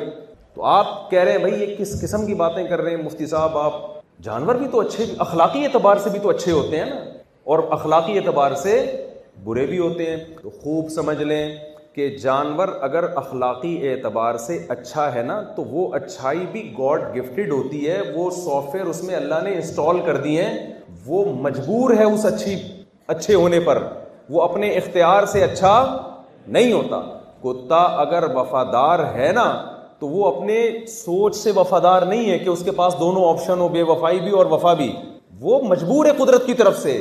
اسی وجہ سے اس کے با وفا ہونے پر بھی اس کو کوئی انعام نہ اللہ کی طرف سے ملتا ہے نہ پبلک کی طرف سے ملتا ہے. میں سمجھا پا رہا ہوں اپنی بات؟ وہ تو خدا نے بنا دیا نا اس کو. بہت سے جانور ہیں چالاک ہوتے ہیں، 1.5 ہوشیار جسے کہتے ہیں. میں نے ایک دفعہ بیان میں کہا یہ 1.5 ہوشیار، تو کسی نے نیچے کمنٹس کیے ہوئے تھے یہ 1.5 کوئی کچھ لوگ پوری اردو نہیں جانتے نا، تو کسی نے نیچے کمنٹس میں کیا ہوا تھا یہ 1.5 ہوشیاری کیا ہے، تو نیچے کسی نے جواب لکھا تھا 1.5 ہوشیار. تو ہمارے پاکستانیوں کے پاس ہر چیز کا جواب. کوا کتنا چالاک ہوتا ہے نا، ہوتا ہے کہ نہیں ہوتا؟ کیسی چالاکیاں کر رہا ہوتا ہے. لیکن کوے کو چالاک ہونے کی بیس پہ برا نہیں کہا جا سکتا. کبھی آپ کوے کو پکڑ کے مار رہے ہو کہ نالائق، چالاک ہے تو 1.5 ہوشیاری کرتا ہے. اور کوے میں بڑی بات کیا ہے کہ کوا جو ہے نا، قوم پرستی بہت ہے کوے میں. اپنی قوم سے محبت ہونا بری چیز نہیں ہے، قوم پرستی میں اتنا آگے نکل جانا کہ اپنوں کا خیال اور دوسروں پہ ظلم، یہ بری چیز ہے. تو کوے میں یہ چیز ہے. ایک کوے کو آپ ذرا چھیڑ کے تو دیکھیں، اور چھیڑا بھی صحیح ہوگا آپ نے اس کو، وہ تنگ کر رہا ہوگا آپ کو، پورے ڈیفنس کے کوے آپ پہ حملہ کرنا شروع کر دیں گے. ایسی ہوشیاری ہے اس میں. تو جانوروں میں ہمیں یہ صفات ملتی ہیں، کوئی بہادر ہے، کوئی بزدل ہے، لیکن یہ سافٹ ویئر بھی اللہ نے ان میں انسٹال کر دیے ہیں، یہ ان کے اپنے اختیار سے نہیں ہے. اسی وجہ سے یہ اچھی صفات کی بیس پہ بھی جانور کو اچھا یا برا نہیں کہا جا سکتا. سمجھ میں آ رہی ہے بات؟ تبھی اللہ نے نہ ان کے لیے جنت رکھی نہ ان کے لیے جہنم رکھی ہے. تو اب میں اپنی اصل بات کی طرف آتا ہوں. انسان کی 2 زندگیاں ہیں، ایک مادی اور ایک بولو روحانی. مادی زندگی آپ کو سائنسدان بتائیں گے، اور وہ زیادہ اچھا بتائیں گے کیونکہ ان کی ریسرچ ہے. جو جس فیلڈ کا ماہر ہوتا ہے وہی بتاتا ہے نا. ہم بھی جب پریشان ہوتے ہیں، کوئی دوا چاہیے، کوئی طبیعت خراب ہے، تو کسی مفتی صاحب کے پاس یا مولانا صاحب کے پاس تھوڑی جاتے ہیں. کس کے پاس جاتے ہیں؟ بعض دفعہ وہ ڈاکٹر ہندو ہوتا ہے، بعض دفعہ وہ ڈاکٹر کرسچن ہوتا ہے، بعض دفعہ ایتھیسٹ ہوتا ہے. لیکن بھائی وہ جو فیلڈ اس کے پاس ہے، جو علم اس کے پاس ہے، وہ تو وہیں سے ملے گا نا. بھائی اس کا نیک اور برے ہونے سے تعلق تھوڑی ہے. دیکھیں آپ کی گاڑی خراب ہو گئی اور آپ لے کر گئے ڈاکٹر صاحب کے پاس کہ ڈاکٹر صاحب آپ نے میرے گردے سے پتھری نکالی تھی, تو جب آپ اتنے ایکسپرٹ ہیں, گردے سے پتھری نکال سکتے ہیں, تو انجن کیوں نہیں گاڑی کا ٹھیک کر سکتے آپ؟ وہ کیا کہے گا بھائی, وہ میکینک ایک الگ فیلڈ ہے اور میڈیکل سائنس ایک الگ فیلڈ ہے. تو جو علم جس کے پاس ہوتا ہے اس سے وہ علم لیا جاتا ہے. یہ قرآن کا بھی حکم ہے, حدیث کا بھی حکم ہے, اور عقل بھی یہی کہتی ہے, اور دنیا اسی فلسفے پہ چلتی ہے. جب کورونا آیا تھا نا, کووڈ جب پھیلا ہے دنیا میں, وبا پھیلی ہے, ڈاکٹروں نے کہا فاصلے سے رہیں, نمازیں فاصلے سے پڑھیں اور اس طرح رہیں اور ماسک لگائیں, تو بہت سے لوگ ہم سے پوچھتے تھے کہ ہمیں ان ہدایات پر عمل کرنا چاہیے. تو میں ان سے کہتا تھا کہ یہ فیلڈ میری نہیں ہے, یہ کس کی فیلڈ ہے بھائی؟ یہ کووڈ ایک وبا ہے یا نہیں ہے, یہ مفتیان کرام نہیں بتائیں گے, یہ آپ کو ڈاکٹران کرام بتائیں گے. یہ ان کی فیلڈ ہے, ان سے پوچھو. ہمارے پاکستان میں سب سے بڑا مسئلہ یہ ہے کہ جو جس کی فیلڈ نہیں ہے نا, اس میں وہ چیمپئن ہے. یہ بڑا مسئلہ ہے ہمارے ملک میں. یوٹیوب پہ آپ دیکھ لینا, جو جس کی فیلڈ نہیں ہے اس میں وہ ضرور ٹانگ اڑائے گا. تو میں ان سے کہتا تھا بھائی یہ جو کووڈ ہے یا کورونا ہے, یہ مولویوں کی فیلڈ نہیں ہے, یہ ڈاکٹروں کی فیلڈ ہے. ڈاکٹر کہہ رہا ہے اتنی ٹانگیں چوڑی کرو تو اتنی چوڑی کر لو, وہ اگر اور کرتا ہے نا اور کر لو. ٹانگیں بھی آپ کی, ڈاکٹر بھی آپ کا. یہ ہم سے کیوں مشورہ لے رہے ہو؟ تو اب ایک بات کو خوب اچھی طرح سمجھیں, گورے کے پاس مادی علم بہت ہے, گورے کے پاس روحانی علم بالکل بھی نہیں ہے. آپ نے کیا کیا, آپ نے کہا کہ مغربی دنیا سے ہمیں سائنس اور ٹیکنالوجی کا اتنا اچھا علم مل رہا ہے تو ہمیں روحانیت بھی وہاں سے لینے کی ضرورت ہے. روحانیت میں وہ زیرو ہیں. کیوں زیرو ہیں یہ میں آپ کو بتاتا ہوں. کہ مادی زندگی میں جیسے انسان کو گائیڈنس ملتی ہے نا, خوب سمجھ لیں, روحانی زندگی میں آپ کو گائیڈنس اللہ کے سوا کوئی بھی نہیں دے سکتا, اور پیغمبروں کے سوا کوئی بھی نہیں دے سکتا. وہ پیغمبر بتاتے ہیں کہ صحیح کیا, اچھا انسان کیا ہے اور برا انسان کیا ہے. مثال کے طور پر آپ نے اچھا بننا ہے, انسان میں تو اچھے برے ہوتے ہیں نا. سب سے پہلا سوال کھڑا ہوگا اچھے کی ڈیفینیشن کیا ہے, اچھے کا مطلب کیا ہے. اگر آپ پبلک پہ چھوڑ دیں گے نا تو ہر آدمی اپنے آپ کو کیا کہتا ہے. آپ چرسیوں سے پوچھو اچھا کسے کہتے ہیں, وہ کہتے ہیں یہ ہے نا میں کتنا اچھا ہوں. دیکھو آپ اسے بولیں چرس پینا برا کام ہے, وہ کیوں برا کام ہے بھائی, مجھے دماغی سکون میں. آپ شرابیوں سے پوچھیں, شرابیوں سے کہ یار شراب پینا برا ہے, وہ کہیں گے نہیں بالکل بھی برا نہیں ہے, اس میں کیا ہے, پورا یورپ پی رہا ہے, پورا امریکہ پی رہا ہے, تو ہم نے 2 گھونٹ پی لیے تو کیا ہو گیا. ہومو سیکسولیٹی کو کتنا پروموٹ کیا جا رہا ہے ان کنٹریز میں, کیوں, کیا برا عمل ہے ان کی نظر میں؟ اگر برا ہوتا تو لیگل کیوں کیا جاتا اس کو. ان کی نظر میں برا عمل نہیں ہے. ان کی نظر میں نکاح کرنا, زنا کرنا برابر ہے. وہ کہنے آپ کی مرضی, آپ شادی کر کے رہیں یا آپ لیونگ ریلیشن کے تحت رہیں, وہ آپ کی مرضی ہے. تو اگر آپ انسانوں پہ چھوڑتے ہیں تو انسان اچھے کو ایکسپلین کرنے میں خوب اچھی طرح سمجھ لیں, سب سے پہلا مسئلہ یہ ہوتا ہے انسان کے ساتھ کہ وہ کبھی اچھائی کی ایسی ڈیفینیشن وضع نہیں کرے گا جس میں وہ خود اچھوں کی فہرست سے خارج ہو جائے. مجھے ایک بات بتاؤ, ہماری سوسائٹی میں اگر کوئی بوڑھے والدین کو اولڈ ہاؤس میں جمع کرا دے, اچھا ہے یا برا ہے؟ برا ہے. سائنسدان تو کہتے ہیں بالکل بھی برا نہیں, کہتے ہیں بہت اچھا عمل ہے, آپ کی پڑھائی کی عمر ہے, آپ ابا کھانس رہے ہیں بیٹھ کے, آپ کو پڑھنے نہیں دے رہے, وہ اماں کھانس رہی ہیں, آپ کی ٹینشن ہے یار. اولڈ ہاؤس گورنمنٹ نے بنائے ہیں نا, جمع کراؤ, خود بھی تمیز سے زندگی گزارو, ہنسی خوشی. ان کی لائف گزر گئی ہے, وہ بڑھاپے میں وہاں ان کو اسنوکر بھی دیا جائے گا, کیرم بورڈ بھی دیا جائے گا, ویڈیو گیم بھی دیا جائے گا, وہ ان کی لائف گزارنے دو. تو آپ پہلے اپنے کانسیپٹ کو کلیئر کریں کہ آپ نے اچھائی اور برائی کا معیار کیا بنانا ہے.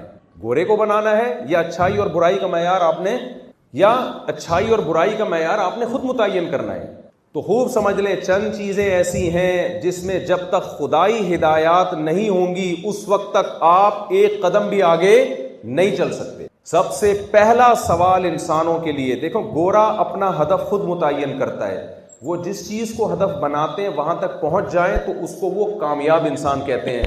تو کامیابی کی ڈیفینیشن ہم نے خود وضع نہیں کرنی ہے, ہم نے اس کائنات کو بنانے والے سے پوچھنا ہے کہ تیری نظر میں کامیابی کسے کہتے ہیں. کیونکہ اگر آپ اللہ کو ڈکشنری سے نکال دیں گے نا, پھر آپ خود متعین کریں گے, اس میں آپ ٹھوکریں کھائیں گے, کیونکہ اس میں آپ کو گائیڈنس کی ضرورت ہے. آپ اپنے دماغ سے کریں گے تو وہی کام ہوگا جو بچہ آگ کا انگارہ دیکھ کر اس میں اٹریکشن کی وجہ سے اس کی طرف لپک رہا ہے اور اپنے ماں باپ سے نہیں پوچھ رہا کہ یہ کھانے کی چیز ہے یا نہیں ہے, تو برباد ہوگا کہ نہیں ہوگا؟ تو اگر آپ اللہ سے پوچھے بغیر متعین کریں گے کہ میری منزل اور میرا ہدف کیا ہونا چاہیے تو آپ غلط چیز کو منزل بنا بیٹھیں گے. اللہ سے پوچھنا کیوں ضروری ہے؟ دیکھیں جو کریٹر ہے نا، خالق ہے، وہی بتا سکتا ہے کہ میں نے تمہیں پیدا کیوں کیا. جس مقصد کے لیے ہمیں بھیجا گیا ہے اس مقصد کو حاصل کرنا کامیابی ہے. میں آپ کو ایک مثال دیتا ہوں. دیکھیں آپ کو کسی کمپنی نے پروجیکٹ کے لیے بھیجا کسی دوسرے کنٹری میں. کمپنی کا ارادہ ہے کہ بھئی وہاں ایک ہم نے بڑا ہاسپٹل بنانا ہے، اس کے لیے سینکڑوں لوگوں کو باہر ٹکٹ دیا گیا، وہاں آپ کے ساتھ ڈاکٹر بھی بھیجے گئے، کوئی اگر بیمار ہو جائے گا تو اس کا علاج ہوگا. مختلف طریقوں سے جو ہے نا بہت ساری سہولتیں آپ کو دی گئیں. وہاں جا کے جو کام آپ کے ذمہ لگایا گیا آپ وہ کام ہی نہیں کر رہے، اور وہ کام جوں کا تو پڑا ہوا ہے. لیکن آپ کھا اچھا رہے ہو، پہن اچھا رہے ہو، تو کمپنی آپ کو کامیاب کہے گی؟ کمپنی کہے گی بھائی جو کام ہم نے تمہیں جس کام کے لیے بھیجا تو وہ تو تم نے کیا ہی نہیں ہے. تو کمپنی کی نظر میں آپ کبھی بھی کامیاب نہیں ہوگے. تو خوب سمجھ لیں، اللہ تعالیٰ ہمیں یہ بتاتے ہیں کہ میں نے انسانوں کو پیدا کیوں کیا ہے. اگر جس مقصد کے لیے پیدا کیا گیا ہے اس مقصد کو حاصل کرنے کی آپ کوشش ہی نہیں کریں گے تو دو نقصان ہوں گے. ایک، آپ خود سے اپنا مقصد بنائیں گے، اور دوسرا نقصان غلط چیز کو مقصد بنا لیں گے آپ. جیسے کہ مائیکل جیکسن نے بنایا. مائیکل جیکسن کے سامنے نہیں تھا کہ مجھے خدا نے کیوں پیدا کیا ہے، اس نے کہا یار میں شہرت، عزت اور پیسہ اس کو مقصد بناتا ہوں. تو بھائی اس نے اس پہ غور کیا کہ یار شہرت، عزت اور پیسہ، اسی چیز کو کامیابی سمجھا جاتا ہے نا. ارے بھائی آپ کو شہرت مل جائے، عزت مل جائے. شہرت تو شیطان کو بھی ملی ہوئی ہے، عزت نہیں ہے. تو صرف شہرت کافی نہیں ہے، عزت کے ساتھ شہرت.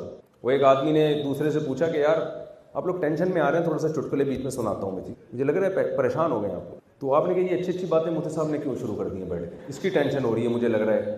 وہ ایک آدمی نے دوسرے سے پوچھا کہ تیرے گھر میں حالات کیسے چل رہے ہیں.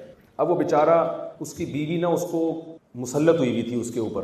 اب اس کو یہ بتاتے ہوئے شرم آ رہی تھی کہ یار میں بیوی کے ہاتھوں غلام بنا ہوا ہوں. اس نے کہا اس میں بے عزتی ہوگی. اب ایسے طریقے سے سمجھاؤ اس بات کو کہ بے عزتی بھی نہ ہو اور جھوٹ بھی نہ ہو. تو کہنے لگا یار کوئی میری تو بادشاہوں والی زندگی گزر رہی ہے، صبح اٹھتا ہوں تو ناشتہ میں خود بناتا ہوں.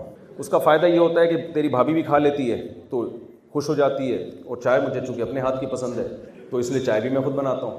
پھر میں آفس جاتا ہوں، جب شام کو گھر آتا ہوں تو میں نے تجھے پہلے بتایا تھا چائے تو میں اپنے ہاتھ کی پیتا ہوں، لہٰذا میں چائے بنا کے پیتا ہوں اور تیری بھابھی کو بھی پلا دیتا ہوں. یار جب بنی رہی ہے تو 2 کپ کر دو، تو اس سے تیری بھابھی بھی خوش ہو جاتی ہے. اور رات کا ڈنر کا مسئلہ یہ ہے کہ اس میں میں بیوی کے ساتھ ہاتھ بٹاتا ہوں. ڈنر میں بناتی وہ خود ہے لیکن میں ہاتھ بٹاتا ہوں، کیونکہ کپڑے دھونے میں وہ میرے ہاتھ بٹاتی ہے. تو اس طرح میری ہنسی خوشی زندگی گزر رہی ہے. تو سنا تیری کیسی گزر رہی ہے؟ اس نے کہا میری بھی کتوں کی طرح گزر رہی ہے، لیکن مجھے ایسے بتانا نہیں آتا جیسے تو نے بتایا ہے.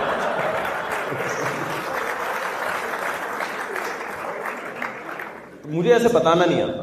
تو میں آپ سے یہ بات عرض کرتا ہوں، دیکھو جو ہدف مائیکل جیکسن نے ایک ہدف بنایا، شہرت، عزت اور پیسہ. اس نے کہا میں بہترین ڈانسر بن کے شہرت بھی کما سکتا ہوں، عزت بھی کما سکتا ہوں اور پیسہ بھی کما سکتا ہوں. آج امریکہ میں مائیکل جیکسن کو ناکام کہا جاتا ہے یا کامیاب کہا جاتا ہے؟ ایک کامیاب انسان. تبھی تو ہر آدمی مائیکل جیکسن بننے کی ہمارے ہاں بھی کوشش کر رہا ہے. سیدھے کھڑے ہی نہیں ہوتے. نوجوانوں کو دیکھیں نا، تھوڑے تھوڑے ہل رہے ہوتے ہیں، کہتے ہیں یار پورے نہیں بن سکتے، تھوڑا لک تو آئے نا. لیکن کیا اس وقت مائیکل جیکسن کامیاب ہے؟ آپ چاہو گے کہ ابھی مائیکل جیکسن کی جگہ پور کر لو؟ آپ کیا خیال ہے؟ آج سے 15 سال پہلے آپ میں سے کسی کو آفر کی جاتی کہ مائیکل جیکسن کو یہاں لا کے بٹھا دیتے، تجھے مائیکل جیکسن بنا دیتے ہیں، آپ کہتے بھائی 3 کروڑ روپے لے لو اور فوراً یہ کام کرو. لیکن اس وقت اگر کوئی آپ سے کہے کہ تو مائیکل جیکسن بن جا اور مائیکل جیکسن کو ہم تیری جگہ لے آتے ہیں، آپ کہتے ہیں اس کا مطلب تو مجھے قبرستان بھیجنا چاہتا ہے، تو چاہتا ہے کہ کیڑے میری لاش کو کھائیں، میں مروں. بھائی اینڈ مائیکل جیکسن کا کامیابی والا نہیں ہے. جس چیز کو آپ کامیابی قرار دے رہے ہو، اس کی مثال ایسے ہے جیسے 2 آدمی دوڑ کا مقابلہ کر رہے ہوں اور جیتنے والے کو کے آگے ایک کھائی ہو گہری، کہ آپ جب اس لائن کو کراس کریں گے تو اگلا قدم آپ کا گڑھے میں ہوگا اور آپ کی ہڈی پسلی ایک. تو اس مقابلے میں آپ شرکت کرنا پسند کرو گے کہ ابے جیتنے کے بعد جب ہڈی پسلی ایک ہونی ہے تو میں جیت کے کروں گا کیا؟ میں اس دوڑ میں جاؤں گا ہی نہیں آگے. تو ہمیں جب تک ہم خدا سے نہیں پوچھیں گے نا کہ کامیابی کیا ہے, اس وقت تک آپ اپنی طرف سے کامیابی کو ایکسپلین نہیں کر سکتے, آپ غلط چیز کو اپنا ٹارگٹ بناؤ گے. علی سگپارا, اس نے یہ ہدف بنایا کہ میں سردیوں میں K2 کی پہاڑی پہ چڑھ کے دنیا میں ایک ریکارڈ قائم کروں گا. علی سگپارا اگر K2 کی پہاڑی پہ چڑھ جاتا اور وہاں ایک پاکستان کا فلیگ گاڑ دیتا, ہم کہتے علی سگپارا ایک سکسیسفل لائف گزار کے گیا اور ایک کامیاب آدمی تھا. کیا خیال ہے, کہتے کہ نہیں کہتے؟ کیوں؟ اس کا جو ہدف تھا وہ اس نے پورا کیا. لیکن میں یہ سوال پوچھتا ہوں کہ اگر وہ ہدف پورا کر لیتا تو پہاڑ سے پھر بھی نیچے تو اترنا تھا نا اس نے. علی سگپارا کے بیٹے کا بیان آیا تھا کہ میں اپنے والد کے مشن کو پورا کروں گا. اس وقت میں نے کلپ ریکارڈ کروایا تھا, میں نے کہا علی سگپارا کے بیٹے کو میرا کوئی پیغام پہنچا دے کہ دیکھو یہ جو والد صاحب نے مشن بنایا نا, یہ ایسا مشن ہے کہ اس میں آپ کی جان بھی جا سکتی ہے, جیسے آپ کے والد کی جان چلی گئی, یہ جا سکتی ہے, اللہ تعالیٰ مغفرت کرے, آپ کی جان بھی جا سکتی ہے. اور اس مشن کو پورا کرنے سے والد کو کوئی فائدہ بولے کچھ بھی نہیں ہے. تو کیوں ایسی چیز کو ہدف بنا رہے ہو بھائی, کیوں ایسی چیز کو ہدف بنا رہے ہو؟ تو اللہ میاں نے ہمیں جو بتایا ہے نا کہ تمہیں بنایا کیوں ہے, وہ قرآن کہتا ہے اس چیز کو اگر ہدف بناؤ گے نا تو پھر تم حقیقت میں کامیاب ہوگے اگر اس ہدف کو حاصل کر لو. وہ ہدف کیا ہے؟ وہ ہدف گورا آپ کو نہیں بتائے گا, آپ کی کتابیں, کیونکہ جو بنانے والا ہے نا وہی بتاتا ہے کہ میں نے کیوں بنایا. ہمارے سابق وزیر اعظم کو نکالا گیا تھا, انہوں نے کہا نا مجھے کیوں نکالا, تو ہم کیا کہتے ہیں بھائی جنہوں نے نکالا ہے ان سے پوچھو نا. تو جب کوئی نکالتا ہے اس سے پوچھا جاتا ہے آپ کو کیوں نکالا. تو ہمیں لایا کس نے؟ خدا نے پیدا کیا ہے, تو ہم خدا سے پوچھیں گے ہمیں کیوں بنایا. یہ جواب آپ کو سائنسدان نہیں دیں گے کہ آپ کو کیوں بنایا, یہ جواب اللہ کے سوا کوئی بھی جس نے بنایا ہے, کریٹر ہے, وہی بتائے گا کیوں بنایا. اور وہ کیسے؟ وہ پیغمبروں کے ذریعے بتاتا ہے. آدم علیہ السلام, موسیٰ علیہ السلام, عیسیٰ علیہ السلام, محمد صلی اللہ علیہ وسلم, ابراہیم علیہ, اس نے 1,00,000 سے اوپر پیغمبر بھیجے ہیں. وہ پیغمبر بتائیں گے کہ آپ کو بنایا کیوں گیا ہے. تو پیغمبروں کی گائیڈنس کے بغیر آپ کبھی بھی اپنا ہدف متعین نہیں کر سکتے کہ میرا گول کیا ہے, میرا ہدف کیا ہے. اب میں آپ کو بتاتا ہوں کہ کیوں بنایا گیا. قرآن نے اس کو ایکسپلین کیا ہے, لِيَبْلُوَكُمْ أَيُّكُمْ أَحْسَنُ عَمَلًا.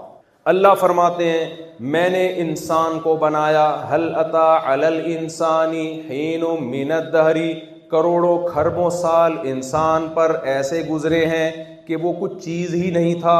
إِنَّا خَلَقْنَا الْإِنسَانَ مِن نُطْفَةٍ أَمْشَاجٍ, ایک پانی کے قطرے میں آنکھ, ناک, کان, دل, دماغ, جگر, گردے, پھیپھڑے, کلیجی, یہ ساری چیزیں بنا کے ہم نے اس کو ماں کے بطن سے باہر نکالا, اور جیسے ہی ہم دنیا میں لے کر آئے ماں کی چھاتیوں میں فوراً دودھ پیدا کر دیا.